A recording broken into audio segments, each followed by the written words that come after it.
Scream 7 just released, so it's time to compare it to the 6 other Scream films, and rank each and every one of them on this tier list. So of course, we have to start where it all began, the original Scream. I don't know if this is the best horror film ever made, but this is absolutely my personal favorite. It completely changed the genre back in the 90s, and it still holds up incredibly well today. Let's talk about the meta nature of Scream, and how it both acknowledges horror tropes, but also integrates them into the story in a very compelling way. The killers are literally inspired by slasher movies. They're just a couple of silly film bros, and they orchestrate this IRL slasher flick. And the ways in which these horror movie tropes are included are hilarious. Like Sydney saying how women in these movies are dumb for going up the stairs instead of out the front door, and then 5 minutes later she does the same thing. Or when Randy is watching a scene from Halloween telling Jamie Lee Curtis that the killer is right behind her, and then Ghostface is right behind him. These moments make for a good laugh, but this kind of meta storytelling makes Scream unique, and it influenced a ton of future slasher films in the late 90s. And speaking of laughs, Scream has some of the absolute best lines in any movie I have ever seen. No, please don't kill me, Mr. Ghostface.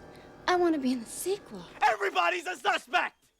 Because let's face it, Sydney, your mother was no Sharon Stone. This is a pretty funny film, but it's also reasonably scary. It finds a really great tonal balance, even though I've seen this film enough to the point where it's not really scary to me anymore. There's an intensity to how the film builds up to the many reveals of the killer, and there are plenty of effective jump scares when Ghostface goes in for the kill. The kills aren't the goriest things, which is fine. Scream doesn't need to be a huge gore fest, but there are still some very creative kills, like the garage door scene, which was very well parodied in Scary Movie. And yes, this is gonna be my one and only mention of Scary Movie in this video. I've been roaming around, always looking down. Let's talk about the characters of Scream, because they are arguably the best part about it. Sidney friggin' Prescott. Outside of maybe Ellen Ripley, she is my favorite final girl in all of horror. She has this wonderfully well done story arc about overcoming her past trauma and becoming much stronger. She's faced with a lot of physical and mental turmoil throughout the picture and learns how to overcome it all. Sidney has a very inspiring story that has so much more depth than other famous final girls. Don't get me wrong, I love Laurie Strode, Nancy Thompson, and Grace Lee Domas, but none of them hold a candle to Sidney Prescott. Gale Weathers and Dewey Riley are great too. These two get more development in the sequels, but I enjoy the little romance arc here, and Dewey is just funny. I mean, that scene of him licking an ice cream cone like he's a hardened detective taking a smoke break will never not be funny. And it doesn't even need to be said, but Neve Campbell, David Arquette, and Courtney Cox are all sensational here. One of the best trios in the whole genre. But now it's time to talk about the killer, Ghostface. Or should I say, killers. Scream has one of the greatest twists in all of cinema. There are actually two killers, Billy and Stu, and these two are still the best ghost faces. Their motivations for wanting revenge on Sidney are perfectly deranged and clear. Sidney's mom, who was no Sharon Stone, got freaky with Billy's dad, leading to the family being destroyed. So now Billy wants to destroy her life. These two ride the line between crazy and realistic perfectly, and Skeet Ulrich and Matthew Lillard delivered the two best performances of the movie and maybe of the franchise. There are so many lines here at the end of the movie that are just hilarious, and that's thanks to the acting between these two. Hit me with the phone, Dick! Scream is a classic of the genre. It's easily one of my favorite movies of all time, and it's so good it got 6 sequels of varying quality. So I'm gonna put Scream in S tier. And also, just for fun, I'm gonna say what I think is the coolest kill in each of these movies. For the first Scream, it has to be the garage door kill. It's simply iconic. That's why I love Nestle Crunch. Scream 2 is a movie that is not nearly as good as the original, but it feels like that was almost the intention. The story of Scream 2 is in a lot of ways a rehash of the first film. Because the killer of this movie wanted to do copycat killings, the first half is exceedingly boring. It's a copy-paste slasher mystery without any of the emotional core the original had. But in a way, the unoriginality is kind of part of the meta story that lies beneath. Scream 2 has a lot of commentary on horror movie sequels, and a lot of sequels in the genre feel too much like the original. And so Scream 2 definitely did achieve that, even if the first half of the film wound up a snooze fest. But once the second half kicks in and Ghostface begins doing his thing, the scares become extremely effective. They all instantly grab your attention, and I think many of them can be considered some of the best of the whole series. The scene of Ghostface chasing Dewey and Gale in the theater is effective and makes great use of soundproofing, where Gale can't hear Dewey getting shanked, which, By the way, I love how it's becoming a running bit that Dewey is kind of invincible. He was killed in the last movie, he was killed here, and yet he keeps coming back. He's like a wholesome William Afton. I always come back. One aspect that's pretty hit or miss with Scream 2 is the character stories. Sydney, unfortunately, does not get a well done story here. It doesn't seem like she has much of a character arc. She's just forced to go through all the same stuff as in the previous movie. You can absolutely still feel for her. She's a really sympathetic character, but there's no deeper story with her this time, which I found to be kind of disappointing. Randy also returns from the first film and thankfully dies here. Look, I liked Randy enough in the first movie, but he became very grating in the sequel. Not everything is a bit, Randy. Please just be normal for once. Starting again, Randy. It's not. A lot of shit happens. Oh, come on. Apparently the British accent wasn't even scripted. They just decided to do that for one of the takes and said, eh, good enough. Movies are funny, man. But the standout characters are obviously Dewey and Gale. Oh my goodness, these two carry the film on their backs. I love their story of mending their relationship, especially with how Gale begins to put Dewey ahead of her career. I mean, that scene at the end where she gets into the ambulance with him, instead of being the first to cover the murders, is the perfect showcase of her character growth. And Courtney Cox and David Arquette have tons of chemistry with each other, which makes sense, because they were married. Also, they gave Dewey a musical theme in this movie, and it's easily the best piece of music from this series. Dewey? Hey! What are you doing here? But let's talk about the Ghostface killers, because yet again, there were two. Mickey and Debbie Salt. Or Mrs. Loomis. Or Billy's mother. Why did he say it like that? That's so stupid. They're fine ghost faces. Mickey is just crazy and that's his whole motivation. Timothy Olyphant is solid, but I don't think Mickey is a memorable killer. Mrs. Loomis, on the other hand, is a bit stronger. She wants revenge for the death of her son, which is a strong motivation, but she's not really around in the movie too much, so the reveal isn't very shocking. It's like, oh, that's Billy's mom. Okay. It lacks the surprise power I think they were going for. But all in all, Scream 2 is a solid sequel in this franchise. It's in a lot of ways an inferior movie to the original, but there is enough here to enjoy and enough here to make it stand out from the rest of the franchise. Also, it gets bonus points because it has Sarah Michelle Gellar. I'm sorry, it just does. So Scream 2 is getting a very solid B tier. And the best kill of this movie has to be the film's opening where Jada Pinkett Smith is stabbed and then goes on stage and... My wife's name out your mouth! I'm sorry, I didn't mean anything disrespectful by it. Hey man, I don't think you can do that. Whoa, whoa, whoa, whoa, whoa. Scream 3. Possibly the most heavily criticized film of the series, but is all the criticism deserved. Well, let's first address a few things that really irk me about Scream 3. Dewey and Gale broke up again. It bothers me so much in movies when they regress characters, and that's exactly what they did here. Dewey and Gale have the exact same story they had in the previous film, except here it's done so much worse and Courtney Cox has that god-awful haircut. They immediately took the best part of Scream 2 and they threw it in the trash. Sydney does have more of a story this time around. She's become a recluse since Scream 2, and she has this character arc of rejoining society and learning to not live in fear anymore. And while this isn't awful, it's weighed down by the fact that Sydney isn't in the movie all that much. Neve Campbell had scheduling conflicts while making Scream 3, so her screen time is limited, which really hurts the effectiveness of her story. I still think Campbell, Cox, and Arquette give great performances here as the main trio, but the writing for these characters really suffers. And then there's the new Ghostface voice changer, a device capable of perfectly replicating anyone's voice even right in front of them. See, this is a dumb inclusion for many reasons. For one, it's an impossible piece of technology, especially for the year 2000. The voice changer in the original movie only made someone sound like one voice, and it only sounded good over the phone. In person, it sounded like garbage. What's the matter, Sydney? You look like you've seen a ghost. But in Scream 3, the characters are constantly being fooled by this little machine because it mimics other characters' voices to an impossible degree. It completely takes you out of the movie and makes these scary bits much less scary. But now let's talk about the Ghostface, the film's meta commentary, and the huge series-changing reveal. As we learned from a posthumous tape from Randy, trilogies are known for having earth-shattering reveals. And that's what we have with this Ghostface Roman, who's secretly Sydney's half-brother, and the guy who convinced Billy and Stu to kill Sydney's mom, which kicked off this whole chain of events in the entire slasher series. This reveal is very make or break for Scream fans, and I think it's meh. It's fine. If Roman was a more fleshed out character, not just a big shock reveal, I think I would like him more. But for what he is, he's just forgettable. His motivations are weak. He makes Billy and Stu worse because they lose a little bit of their agency. And overall, this reveal is just kind of whatever. Roman is the weakest Ghostface so far, and he really brings the movie down.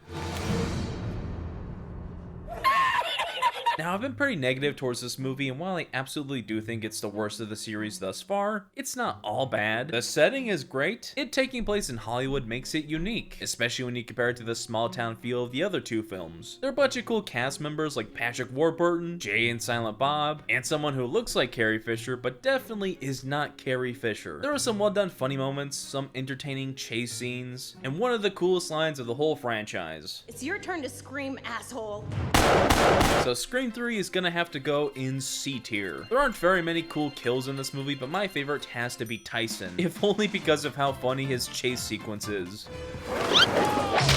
Scream 4. This is the best sequel so far. It both feels like a fresh new take of the series and also a return to form. The biggest thing we have to talk about is what this movie is trying to say. Where the first film was a meta take on slashers, the second a meta take on sequels, and the third one trilogies, Scream 4 tackles horror movie remakes like the Texas Chainsaw Massacre, Friday the 13th, or A Nightmare on Elm Street. And you can see this without the movie is darker than the previous installments. It's a lot grittier and gorier, and also with the characters, who we'll talk about in a little bit. Also a huge hot take here, but I think Scream 4 is the best looking film of the whole series. It has that high contrast, super saturated, slightly blurry look to it. It's a super unique aesthetic, and it looks so much better than a lot of movies we see today. Let's talk about the characters now, because they can be pretty hit or miss. I think the main trio all have solid roles here. Dewey and Gale are thankfully still together, and they have this well done story of continuing to build their trust with one another. Sydney plays more of an experienced mentor role. She's trying to protect her cousin Jill, who's Ghostface's new target, and this is a great continuation of her character. She's no longer the scared character from the first film. She's an experienced, hardened survivor. But the main trio has to share the screen with a new cast of high school characters, and they truly are something. You're a genre nut, Kirby. What's your favorite scary movie? Bambi. Most of them are disposable or annoying. You have the camera guy who films things on the camera, who thought saying he's gay would stop him from getting killed by Ghostface. You can't, there's rules. I'm gay. He's gay! Jill's boyfriend only exists to be a red herring, so he's pretty boring. And the rest of them are pretty forgettable, except for Kirby. Everyone likes Kirby. She was for sure a standout of this movie. So much so that she came back for another movie. But now we have to talk about this movie's Ghostfaces and the film's big twist. That's right, Jill, the brand new Sydney, is the killer. I love this reveal because it was a genuine surprise on the first watch. The reveal of her being an absolutely insane person who wants all the same fame that her cousin got works very well. The only thing that brings the character down though is Emma Roberts' performance. I'm really trying not to be mean, but man, this is just not it. What world are you living in? I don't need friends. I need fans. Don't you get it? Although the scene of her giving herself injuries to sell her being the helpless victim is a work of art. Watch out, watch out, watch out, watch out! Also, Charlie Walker is a fine Ghostface. I really don't have much to say about him. Scream 4 is in some ways the best directed movie of the franchise. And that's of course thanks to Wes Craven. He directed each and every movie of the franchise so far, and he always made them very tense and entertaining. But this is sadly his last ever movie because he passed away in 2015. So I waited till now to give him his flowers. Rest in peace to a legend. Scream 4 is going in A tier. And the best kill of this movie has to be Jill Roberts at the very end. A one-liner and a head zap just does it for me. Clear. Clear? Clear. Scream 2022. Can we just call it Scream 5? Let's call it Scream 5. This movie is divisive amongst fans, but it's always been one of my favorite Scream sequels. How the original characters are used can be very hit or miss with people. Sydney and Gale don't have the biggest roles here. They're the more experienced survivors who help out Sam and Tara, but there's not much left for them to do in this franchise. Dewey, on the other hand, gets a ton to do in this movie. When we're first introduced to him, he's looking rough. He's divorced, jobless, drunk, washed up, and living in a trailer. But Dewey's state actually affects his character arc. He's the one who left Gale this time, not the other way around. Now he has this overbearing sense of guilt that he acted cowardly with her, and that he completely messed up his life. So when these kids come asking for help to stop the new Ghostface, he does it because he so badly wants to be the person he once was. So he helps investigate and actually fights Ghostface, and oh, he got stabbed. Oh, well, I'm sure that's fine. He's survived stab wounds before. He's just gonna he's gonna walk it off like he always does. He's gonna be okay, right? He's Dewey. He's always okay. Oh no! But in all seriousness, Dewey's death hits like a sack of bricks. He's probably my favorite character from the series, and his death isn't just for shock value. It is necessary for moving the story along. Rest in peace, Dewey Riley. You will be missed. In true requel fashion, we have a whole new cast of brand new characters, and these are the best new characters in this franchise. Sam and Tara Carpenter as the co-leads are solid. Tara is a sympathetic character and Jenna Ortega puts in a solid performance, but she doesn't have much of a compelling story arc, but she does serve as a companion to Sam's story arc, which is really well done. As we learn from her hallucinations, Sam is the daughter of Billy Loomis, and after discovering this fact, she ran away from home, abandoning Tara and her family. She probably had to go get milk or something. So this entire movie is Sam mending the broken relationship between her and her sister, accepting her family and the dark truth about her father. I really like Sam as a protagonist, even though Melissa Barrera's performance in this first movie isn't all that great. And the rest of these new kids are memorable too, with Chad, Mindy, Wes, Liv, and of course the new Ghostface killers, Amber and Richie. Besides Billy and Stu, Richie and Amber are the best Ghostface killers of the whole series. Their motivation is really funny and reflects the actual world. Every day you see diehard fans of franchises get all up in arms about how their beloved IP gets tarnished with new poorly done remakes and sequels. And so these two being toxic fans who take their love of fictional stab movies too far works both in the context of the film and on a meta level. Richie embodies that pathetic, weak, whiny side, and Jack Quaid plays it up very impressively, and Mikey Madison's Amber is just psychotic in the best way possible, with some very memorable lines. Welcome to Act 3. Scream 5 is a great entry in this franchise and a great new direction for the series, so it's gonna have to go in A tier. And the best kill has to be Amber. If I had a nickel for every time I saw Mikey Madison be lit on fire, I'd have 2 nickels. It's not a lot, but it's weird that it happened twice. Scream 6. Ooh, this is kinda messy. Let's first talk about the big positive, the setting. It's a fresh new scene for this franchise, and I think the filmmakers make fantastic use of it. A bunch of the Ghostface encounters from this movie are incredibly memorable and unique, and are very well directed. Which, speaking of, I should talk about the directors of both this film and the previous one. Matt Bettinelli-Olpin and Tyler Gillett. This directing duo has really made a name for themselves with movies like Ready or Not, Abigail, and of course their 2 Scream movies. I think these guys were a great choice to follow up on Wes Craven, because like him, they were able to craft intense, frightening sequences, and they're also able to blend tones almost effortlessly. So for all the flaws that their Scream movies have, I think the directing is top notch. But there's a pretty big thing we need to talk about with Scream 6, the absence of Sidney Prescott. Where is she? A lot of hardcore fans do not like that she isn't here because she is the hero of the story. She was the main character. But her absence here actually makes a ton of sense. The killers aren't after her, and by this time, the franchise has moved on to Sam and Tara as the new leads. So it's fine that she's not here because she wouldn't have added anything. Like all Scream movies, Scream 6 has some meta commentary. This time, it's all about franchises. And so there's a ton of references to the previous movies, each killer's mask shows up, and there's a whole shrine to the entire franchise. But the issue is that all the fan service and all the stuff about franchises rings so hollow, because the Ghostface killers really have nothing to do with any of that. There's 3 of them this time, Richie's dad and his 2 siblings, and they're trying to get their revenge because Sam and Tara killed Richie in the previous movie, blah blah blah. Their motivation feels completely disconnected from the meta themes that Scream 6 is trying to present. The rules of franchises mean nothing. The references to past films don't matter. The killers leaving behind the old masks is pointless. These Ghostfaces aren't motivated by anything related to movies. I mean, they even say this at the beginning of the movie. Who gives a f about movies? A more straight up slasher revenge story might have been better. But while we're on the subject of the new Ghostface killers, these are the worst of the franchise so far. But the poor writing doesn't stop there, no. Because none of our main characters are particularly well written either. The core four of Sam, Tara, Chad, and Mindy have nothing. They attempt to give them character stories, but none of these beats are strong at all, which is a shame because this is the last time we're gonna see Sam and Tara again. Also, Gale and Kirby are here, and they really don't need to be. Gale does practically nothing outside of almost dying, and Kirby is just a red herring. We're meant to think that she's one of the killers, but of course she's not. Scream 6 is gonna have to go in C tier. But my favorite kill of the film has to be Annika. Her head smacking that dumpster is just insane. But before we move on to the newest installment of the franchise, I just want to say we're getting really close to hitting 100,000 subscribers. So if you're enjoying this video and you want to see more, I really appreciate it if you hit that subscribe button. But now, let's move on to Scream 7. Oh boy, what a disaster.